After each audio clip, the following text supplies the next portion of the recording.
Nun, di seberang sanalah perahu Tok Cha yang membawa berhala emas sebesar gantang terbalik.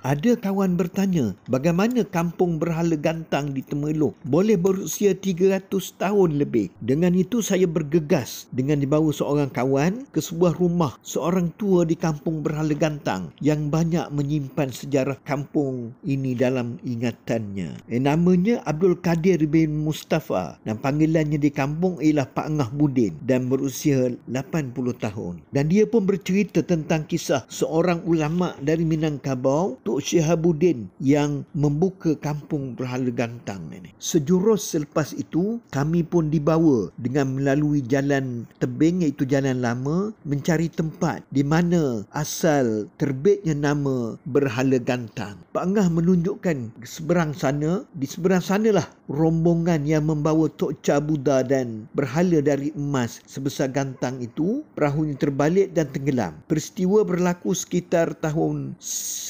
1720-an, berhampiran dengan tebing Lubuk Kawah sekarang. Tok Syihabuddin ketika itu menghilir dari Lipis setelah berdakwah mengembangkan ajaran Islam melalui Sungai Pahang di negeri ini. Almarhum menyaksikan sendiri peristiwa perahu terbalik itu. Kemudian beliau pun menghilir sedikit lagi mencari pangkalan yang molek dan sesuai untuk mendarat dan akhirnya berjumpa. Di sinilah tempat ataupun pendaratan Tok Syihabuddin mendarat dan akhirnya membuka kampung dan membuka pesantren di kampung berhala gantang ini.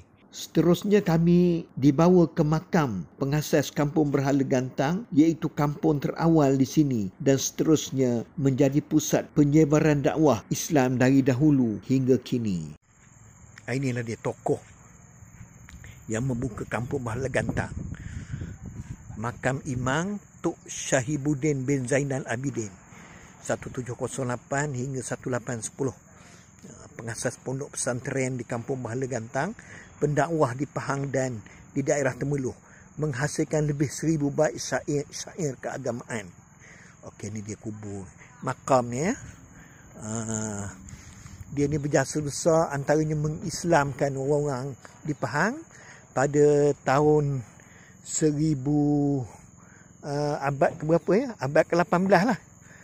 Bermula pada abad ke-18 tu dia mengislamkan orang-orang di Pahang, terutamanya orang asli. Okey. Ini dia makam dia.